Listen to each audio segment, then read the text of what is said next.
रात की गहराइयों में जब खामोशी ने जमीन को लपेट लिया और अंधेरे की चादर उतर गई, वहां एक छोटा सा गांव खड़ा था जहां लोगों ने अपनी रातें घरों के सुकून में गुजारी। इस गांव में एक पुराना लावारिस मकान खड़ा था जो मुज़ाफ़ात में बसा हुआ था। मकामी लोगों ने सरगोशी की कि एक भूत इसकी दीवारों के अंदर रहता है जो कभी कभार अपने फ़राइज़ की तकमील के लिए उभरता है।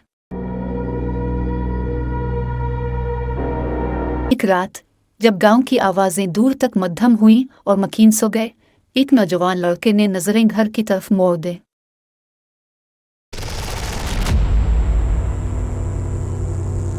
तजस्सुस से भरे हुए उसने अपने दोस्तों से वादा किया कि वो इस प्रेतोदित घर में जाएंगे और भूत का मुकाबला करेंगे। इसके दोस्त इस पर राजी हो गए और एक रात चांद की हल्की सी चमक के नीचे घर की तरफ सफ़र शुरू किया।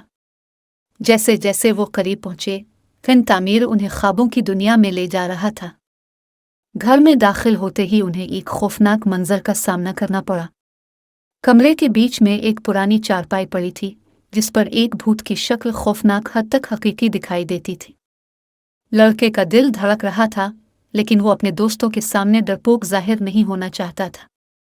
बड़ी हिम्मत के साथ वो भूत के पास पहुंचे, उसकी असलियत को नंगा करने का अज़्म किया। करीब से देखा तो उन्हें एक चौंका देने वाली हकीकत का एहसास हुआ। भूत दरअसल एक इंसानी शख्सियत थी जिसने अपने घर की देखभाल के लिए खुद को वक्फ कर रखा था। वो हैरानी से उनके सामने खड़ा था। लड़का और उसके दोस्त हल कर रह गए।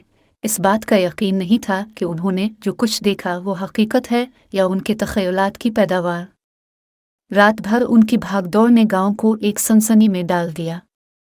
जब उन्होंने भूत के साथ अपनी मुलाकात सुनाई तो गांव वालों ने हंसते हुए उन्हें मुस्तरद कर दिया। ताहम इस रात जब वो घर वापस आया तो लड़का एक हकीकत का सामना करने पर मजबूर हुआ।